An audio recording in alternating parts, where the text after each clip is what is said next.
So I'm up on the third floor. We are looking at a air handler up in an attic. So I am currently sitting on a ladder. Obviously, there's a hatch right here, and up in our attic space, as you can see, so we have our refrigerant lines coming in. We have our air handler.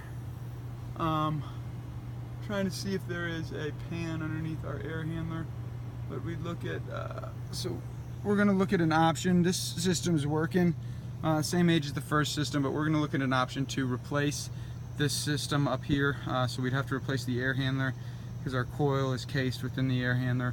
Reconnect to the existing duct. So we have two 8-inch rounds going to our supply on this air handler. So what we would do is we'd look at adding, so those two 8-inch rounds are only going to get us about 450 CFM. So we'd look at adding an additional filter grill to the third floor up in this main area. So we'd build a little return box right here on the return, and come down here really fast.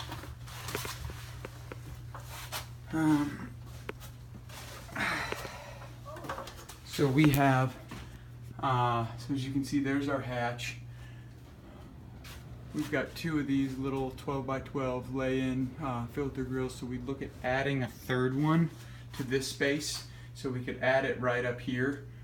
So those two ducts, 8-inch round ducts, go from there to over here to over there.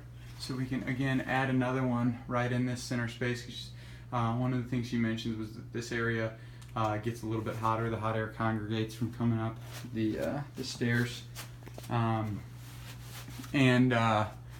We'll also do an option to add pull down stairs to this, so there's no required to get a ladder to ever service it or go up there and look at it again.